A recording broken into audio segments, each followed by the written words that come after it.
Hello and welcome to the Coaching Podcast, Coaching for Success in Sport and Business. Your host is Emma Doyle, the energy and high performance under pressure coach who is a world leader in unleashing human potential. Buckle up for this high octane session. Let 'em have it, Coach. G'day everybody and welcome to the Coaching Podcast. I'm Coach M and today I have my two dear friends on the show, Helen Rice and Saskia Rice-Schaffeler. So great to have you both here. We did just catch up for dinner in Adelaide, so it just feels like an extension of that conversation.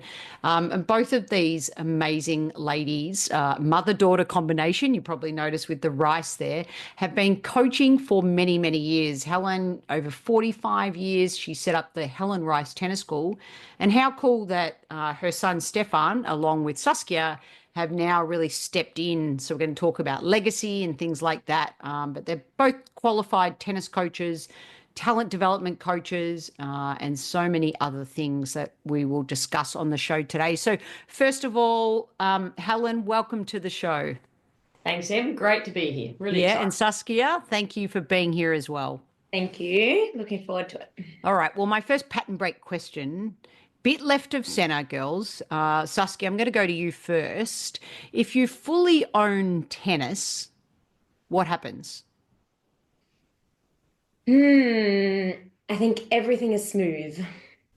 And Helen, with that same question with coaching in mind, have you ever taken a lesson where you like everything just was in flow? And what did that feel like? Well, that feels amazing when that happens. Yeah, it has happened naturally. And it's just really cool. You just sort of think it just, as you say, it's in flow and it has amazing results. I feel great. My student feels great. It doesn't always happen though. Yeah.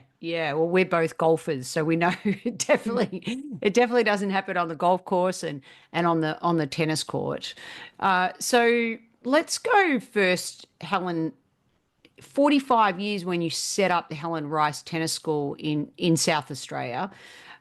Talk to me about why did you do that? Why did you start this amazing business? And you've had such an impact on so many people. But tell me about why did you get started? Well, I guess it goes back to just my love of tennis. I love playing. I did a bit of touring of Europe and did college in America. I had some bad injuries. I had to stop that. When we were at college or even touring with what's now known as Women's Tennis Foundation, the circuit that they had, the QBE sponsored circuit in the eastern states, we did coaching in country centres. And I also did coaching at work experience with my coach here in Adelaide in year 10. And I love that. So I love coaching. I love the people. I love the adults and the kids.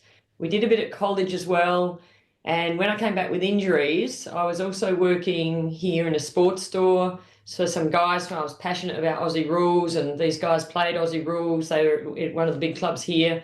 And then I thought, I'll just dip into a bit of coaching here. And my mum had some friends. She played socially, a little bit competitive, but she had some friends that she played with, and they said, oh, wow, we'd love to have some coaching for our kids, and we'd love some coaching. So it started off with about 2 groups of people.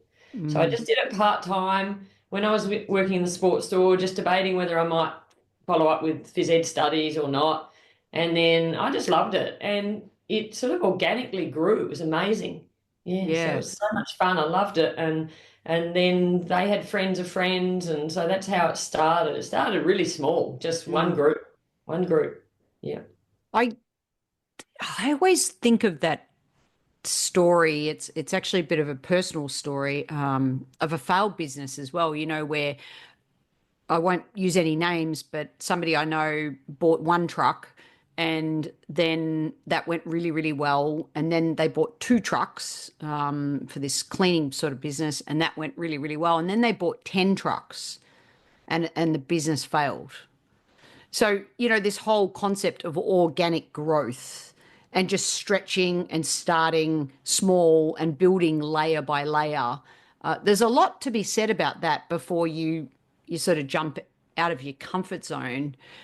So on that note, let's go straight there, Helen. Did you coach your children? Like, now you've got kids who, sporty. That's an assumption. But did you coach your kids or did you send them somewhere else? I started off coaching them, and they had lessons with either myself or some of the staff that I had, because I'd grown the business at that stage. And by the time I had the kids, and they had lessons either with them or with me. And then later on, Saskia in particular had another coach, Graham Neville, which a lot of people may know Graham. Yeah. And he was absolutely fantastic, because I just thought it needs to be more than me, because they would have different ears, and also different respect for other coaches.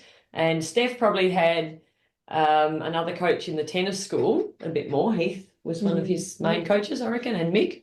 And then we have another son. I have another son, Tommy, who's a twin of Steph's, and he wasn't as interested in the tennis, but he learnt within the tennis school as well. Yeah. Right. So Saskia, what was that like, having your mum coach you just for that early stage? I think we always had a pretty good coach-student relationship. I certainly think that I would get more frustrated and more emotional when I was on the court with her compared to on the court with another coach. Yeah. Certainly, yeah, there was a bit more of a, I guess the frustration and the emotions would come out a little bit easier.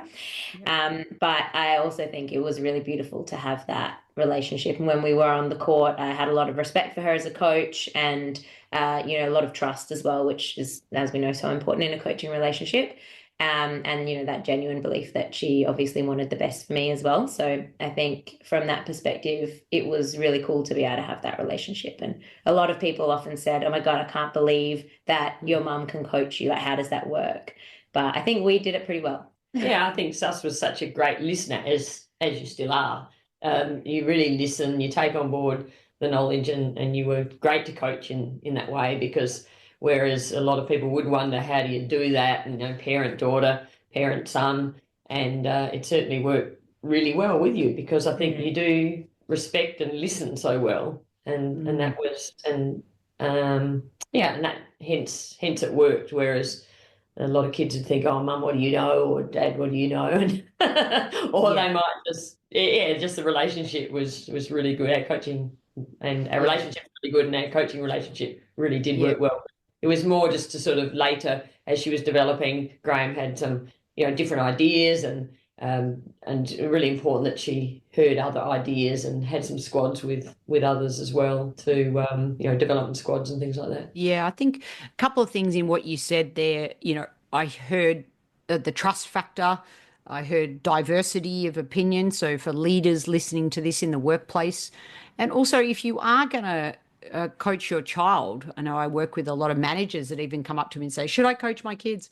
I think education, and with that, contextual markers. So have a marker when you are mum or when you are coach. It might be as simple as wearing a hat or a jacket. But I think there's little subtleties in there that make for that healthy balance, which clearly both of you have.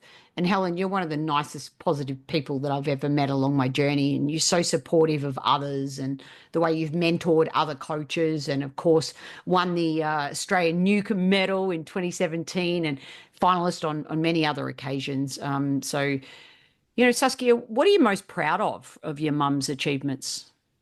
I think definitely her unwavering passion and commitment to do what she does, which I think is also, probably a big reason why Steph and myself have been inspired to continue down a similar path, because we've seen the enjoyment that she's got out of it, the lifestyle that she's sort of created with working a lot, but somehow still maintaining a work-life balance and an unwavering love for what she was doing. So I think that that's definitely something that we see day in, day out and still do. And as far as, her achievements go, I think just, gaining that recognition and respect within the tennis community in Australia. Do you feel any pressure to follow in her footsteps, or how's that play out for you? I think I was definitely adamant when I was growing up, when I started coaching through high school and uni, that I was not going to do that because that's what mum does. And then I kind of just found my way back to it. I guess, like mum was saying, that organic growth and development, and ended up just back realizing this is actually something I love, and probably because I'd had such an inspiring mentor and mum growing up doing it as well. So I think that through that, there's certainly been opportunities because mum has opportunities and I then get some opportunities. Steph gets these opportunities as well. And I think initially, yes, definitely a bit of pressure of, oh, you know, she's been such an icon. How are we going to live up to that? But now I think we've established ourselves, and with her support have been able to continue her legacy and also add our own little flair as well, and sort of become our own people in the industry. Yeah. One of the things I've been doing since being back in Australia is doing presentations in regional Victoria around legacy, and I've been reading James Kerr's book here on legacy. So I just want to read out a section, and then Helen, I'm going to ask you about, of course, what you want your legacy to be. What you leave behind is not what is engraved in stone monuments, but what is woven into the lives of others. Your legacy is that which you teach. So, Helen, with that quote in mind, what do you want your legacy to be? Well, I think that I would like to be known for just helping people develop as people, playing through tennis. So they develop their tennis, but they're developing their health, their fitness, their well-being, their positivity and confidence. And I would really love to know that I've had an impact on people's lives more than just the tennis, but developing the people as well-rounded people, and at the same time having a love for tennis.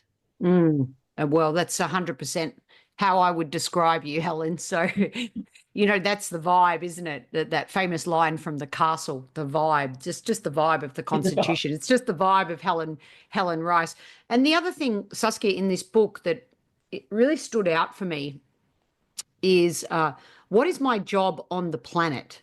What is it that needs doing that I know something about that probably wouldn't happen unless I take responsibility for it? So in other words, you know, if you and Stefan hadn't taken over your mum's business, I mean, what might happen, right? It might just fizzle out, or maybe somebody else takes it over and gives it a different spin. So with that in mind, and just hearing what your mum's legacy is, how do you think you and Stefan add value to the business? Yeah, I think that, I mean, of course, as far as coaching goes, we've grown up watching mum and what she's done in the business, and she's taught us so much. So from a coaching style perspective, we have a really good base of what she's taught us. And then what we can bring ourselves is something like, you know, parts of our personality. I think Steph is very calm, very level-headed, very, sort of easygoing. And if there's any sort of issue that's coming up, he'll be very calm and composed about it. And I think I certainly bring in an element, which is probably almost sort of taking over a bit of what mum was doing as well, which is that organizing and managing people and that element. And I think having the two of us together just allows us to then reach more people. And both of us are, I guess, inspired by mum, really passionate about people's health and fitness and well-being and their enjoyment, and, you know, tennis as a hobby, and children being able to develop as people through the challenges that are, I guess, thrown at you on the tennis court as well.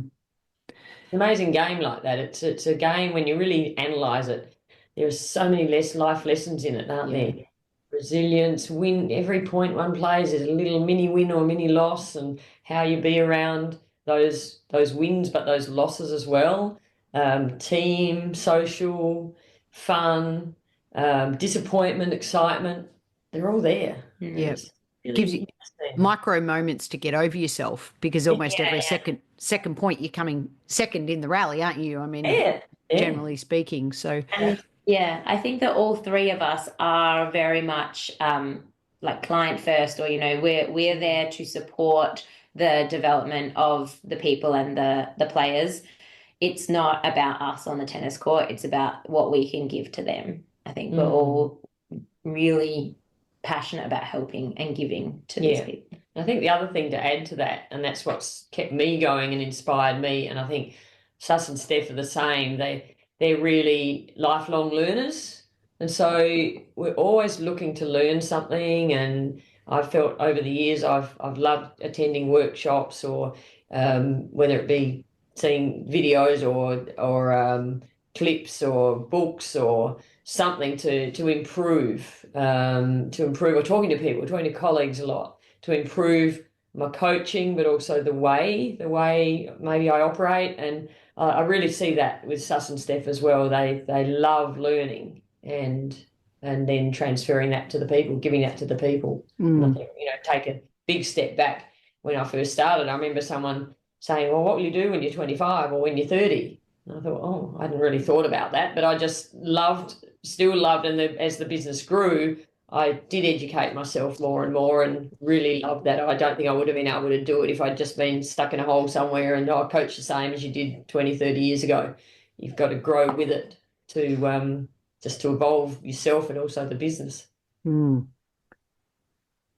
Okay, so love that. Love chatting to you both always. Let's talk about learning. Saskia, you have done leader as coach. You've done I have the opportunity to work with you numerous occasions from a mentor perspective. So, you're definitely a sponge to learning, which is awesome. Communication in coaching, leader as coach, got this concept of your background, the German background. Okay, so just go with me on this. Where I'm sort of heading is take your racket back, step forward, follow through, eins, zwei, drei, right? Like very prescriptive coaching. And that through the course Leader as Coach, we work on not giving any direct commands, or you can't tell someone what to do. Where have you landed in the whole communication piece around having this influence? Also, maybe perhaps a little bit of your experience of when you were in Germany. Could you share where you've landed with communication in coaching? Yeah, so I think I have had a number of different influences in this space. Again, starting with mum throughout coaching and the concept of guided questioning, which is then obviously with you and the mentor relationship that we had, sort of emphasized that and continued to build on the questioning with Leader as Coach as well. And as you said, not having that direct feedback, but sort of encouraging the player or the student to find the answers through perhaps a drill that you've set or the guided questioning, and being able to get them to find that within, which I think is really, really important. Then the experience that I had in Germany, so I think I would say fluent in conversational German, but not fluent in tennis language. And I started coaching there in German and realized how much I was talking because I couldn't say some of the things I wanted to say.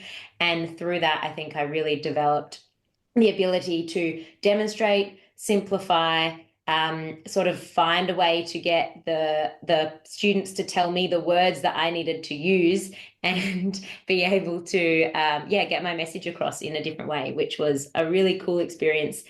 It was quite daunting to begin with, and I definitely doubted myself at the start, thinking, I don't even know how to say that, or I'd do a literal translation, but that would actually mean something completely different. One of them, just a quick example, was I'd say in German, okay, you're trying to get 4 hits in a row. And their translation was that the way they interpreted it was that they had to land these 4 balls in a line.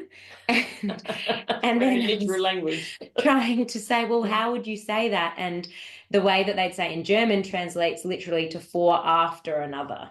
So yeah, it was an eye-opening experience to say, okay, that's great. Exactly. Yeah. It is, but yeah. I think all of those experiences and courses, mentor relationships, mentor relationships with you and with mum have really helped with that communication piece. And the ability to listen to what your student is wanting, is trying to say, is thinking, and then being able to communicate your message without just standing there and talking. Okay, so Helen, with that in mind, let's say you've got a student, and I'm sure over your 45 years you've come across somebody who doesn't want to be there, who is maybe parents are forcing them to come, or that their mindset is very negative. And I know that you live and breathe this positive mindset. So what are some of your tips and tricks to support coaches out there when they come across somebody who's just coming to coaching to go through the motions?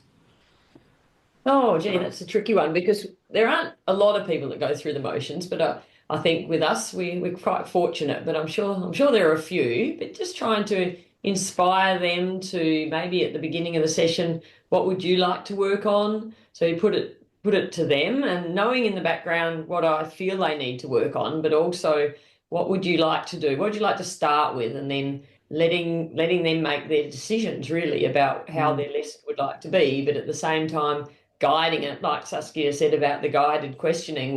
We'll always work on that in the coaching, but also I might be able to guide them around to something that I really feel they need to work on, but at the same time I feel as though they've empowered themselves by making that choice of, for example, just what they might like to do at the beginning of the session. Then they're pretty happy, so then we might go into something that is perhaps, I feel, a bit more necessary, and then try and create an environment or a drill where it is still a fun activity for them, that they find it fun or inspiring, even if some of the activities, if they're not, that'll just send them home, that those will want to come back. So somehow guide them to empowering themselves. But there's also like a kid that we coach who is actually inspired, but he was having a real struggle with his matches, but we knew he could turn even results around. And then we'll often use what we call a positive process of just analysing quickly what happened, maybe too many balls in the net, and why did that happen, and what will I do? What's my positive action? That's more around a coaching tool as to how will I make this shot great? What's your positive action? And so then they're going on to the next point or next activity in a coaching session with the what to do, and not what not to do. That makes sense. So I always try to look for what am I going to do to make this shot better, as opposed to what won't I do? Oh, I'm not doing this, I'm not doing that. Okay, what can I do to make this shot better? So that sort of might be more the language about the what, why, how will I make it great? Yeah. And I love the future-based as well. What's within my control, and what can I do about it, and what's my positive action, which is all future-based thinking, which I'm a huge fan of. And of course, in my TEDx talk, I share the story about coaching in a women's prison, and I had to follow them before I could lead them, which of course is one of my favorite Gandhi quotes. There go my people, I must follow them, for I am their leader. Which I love that, because that's what you're talking about right now, really at the essence of it. So let's go with our guiding question next. I don't know who to ask first, but of course it is in 1 to a maximum of 3 words. What do you think makes a great coach? Over to you both. Maybe you could do 1 word each. Passion. Empathy. Trust. Curiosity. Excitement. I suppose that's passion a bit too, though. But just being excited, yeah. And this one, I've got a hyphenated surname, so I'm going to count this as 1 word: active listening. Active listening. All right, well, let's go there. What does active listening mean to you?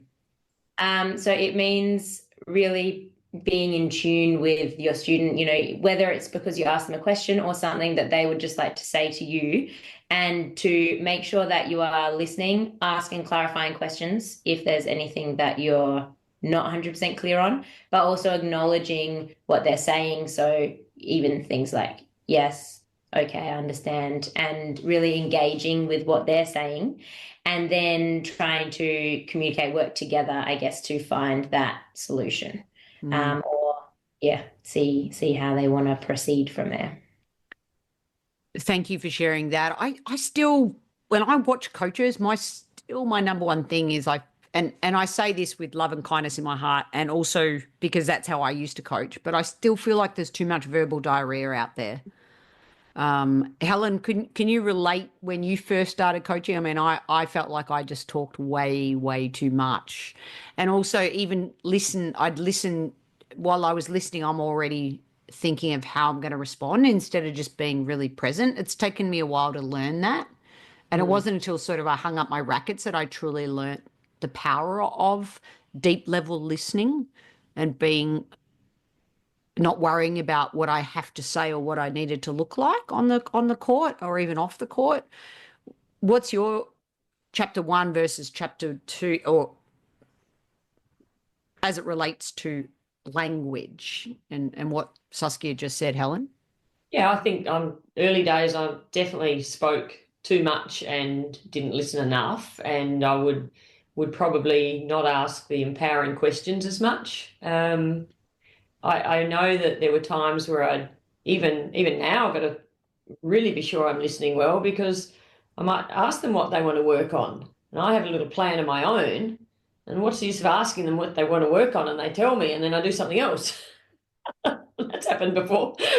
So now I really make sure that I do listen to what they say, and we do work on that, and then the lesson just flows so much better because they're working on something they feel didn't work in the match, for example, and then we address that, and then I might also say, oh, what about this and this as well, and then we'll come together and work on other aspects that I feel continue to work on the strength a bit more and develop different tactics or whatever. But I think I've become a better listener without a doubt, but it still needs work. I think it always needs work. Yeah, it's a daily practice. That's why in my book they're called practices, not chapters, as you both are well aware. All right. Can I just add one more little thing as well? Yeah, please. Listening goes, because when I was thinking about the things that make a great coach, and communication was the first thing that popped into my head. But I then sort of thought about it. I thought, I don't know if communication is quite what I'm looking for, because people will think they're great communicators, and like you said, it's just verbal diarrhea. Like, yes, they are well spoken, they have a lot to say, but it doesn't necessarily mean they're communicating well. And something that you talk about a fair bit on your podcast as well is that power of the pause. You know, you say something and you take a moment, or you listen to someone, and then before you instantly say the first thing that you thought to say back to them, you just take a moment and say, hang on, is that really what they wanted? What were they trying to say? Have I interpreted that correctly? And understand and see if they've also understood what you were trying to say, interpreted that the right way. Because I think there can be so many times where you'll say something and then your student won't have understood it the way that you intended, and then you have this complete misalignment of what has been trying to be communicated. And that's where that questioning, a guided questioning, active listening, all of that sort of ties together. Yeah, that's absolutely. a really big one. I think that interpreting over the years, I feel that's really hits it there, Sus, that have they interpreted what you want to say? And I feel a good coach, and I feel I've done this pretty well, that what I might say to Saskia might be completely different to what I say to you, Emma, and truly treating the individual as an individual, and understanding that their brain might operate totally differently, and that they might interpret something differently. And so there's this whole, book of ways of saying in my head of saying things, okay, that's that player and that's that player. I'm going to explain it this way to that player and a different way to another player. And I guess that's where that empathy and understanding comes in as well, because you have to be able to feel what the other person is like, what their personality is like, and how they're going to understand. Yeah, definitely. And I find it fascinating now, after coaching for so many years, I may even come up with something and I think, I've never said that before. And that's bizarre in my own head. And I actually sometimes say to the student, I've been coaching all these years and I've never put it that way. And also going back to something, Saskia, you said earlier around gaining the words from when you were coaching in Germany from them. Yeah. How does that feel? Because we're not inside the player's body, or even, and managers and leaders listening to this, you're thinking, what can you learn from a tennis coach? Actually, I'll throw that question over to you. So if a manager and a leader's listening to what we're talking about, this rich conversation around communication, what can they learn from tennis coaches, Helen? Well, I think there are just 1,000 ways to skin a cat, so to speak, in that there are many, many different ways of presenting, explaining what you're wanting to say, and not to get stuck in sort of one rut and say it one way. But there are so many different ways, and so many different ways that you can say things, or also demonstrate, not only verbally, but showing people. Yep. I think that's even why podcasts have been so successful, isn't it? It's just another medium through which people can, of course, learn. There's so much content out there. And as most of you know, this is a labor of love. And I share this message for that very reason. How can we develop more skills, more tools in our toolkit, for sure? Anyone in that like leadership, coaching, tennis coaching, we're all essentially in the people industry, and the more we can learn from each other through millions of different experiences that we're all having out there, the more we can sort of all get better together as well. Yeah, absolutely. We're in people business. We're sort of in a hospitality business in a way, aren't we? In that we want to give people a good experience, and if we continue to give people a good experience, then they'll continue to come back, and they want to get away from their issues and their problems, and hopefully they can do that when they come along to their tennis, whether it be lessons or fitness through cardio tennis, or adult social groups and all sorts of things. But also developing kids from such a young age too, and that's a different communication when you're talking to the 3 and 4-year-olds, 5-year-olds, than when we're talking to the adults. Yeah. Having that as far as other leaders and managers that may be listening, they're just so many different people we're dealing with, age groups, intellects, all sorts of things. Yeah, we need to treat those people as the individuals out there. Absolutely. Great messages. And of course, we need to give Coach Connect a shout out. Again, that's how our mentoring relationship began, Saskia and I, through Coach Connect, Tennis Australia, and the work that they're doing to support women, all our Coach Connect listeners out there. And Helen, you're on the board of the Women's Tennis Foundation, and shout out to Bridget and, of course, Maguire and Nicole Pratt, who's now gone into the president role. So with that, Helen, could you just, and thank you, by the way, for always inviting me to be on your table each year, and a big supporter, of course, and always will. So could you just share maybe one of the missions of the Women's Tennis Foundation, just something, and why are you on the board? Well, I'm on the board because I'm passionate, one, about tennis, but also about women's tennis, and see if we can get more females in all sorts of roles in tennis. But we also really want to help those players that are up and coming, trying to make it on the tour. So our primary role is to raise funds for what we call our scholarship fund, and we look to offer between 4 and 6 scholarships a year. They're financial. It's not a huge amount, but it helps, whether it helps with some physio or massages or extra coaching, a little bit of travel expense. And then those players who receive, they have to apply for the scholarships. Those players that win the scholarships, they are also representing the Women's Tennis Foundation, but we want to support them as they support us in just helping them. But it's actually about the support, not the financial support, but also that emotional support that they'll get from belonging to the foundation, and people following them and interested in them, and giving that support, because it's a lonely world out there on the tennis circuit, as you know. And having a team or foundation behind them, it makes the world a difference.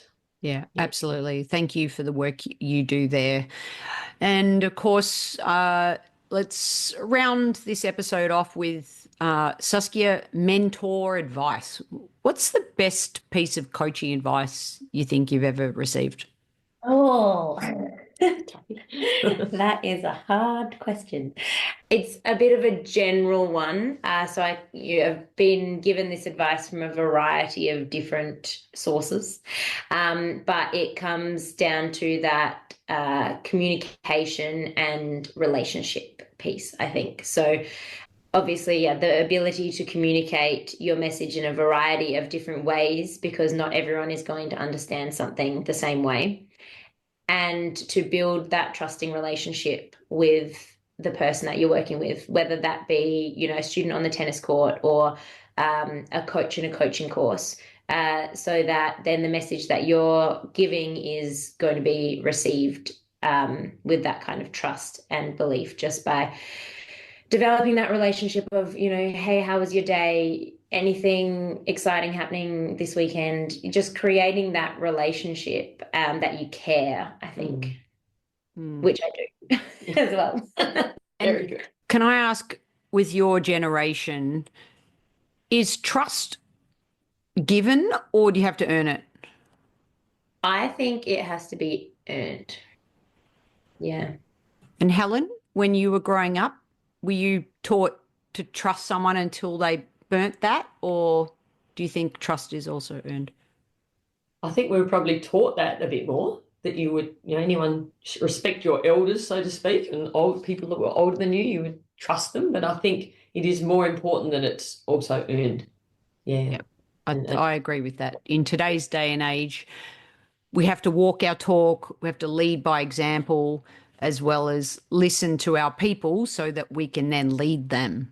I think that's been a through line of this episode. So from developing both people and players, I know you both value the health, the fitness, the well-being, and living with a positive mindset. So one last question, positive mindset, what does that mean to you both?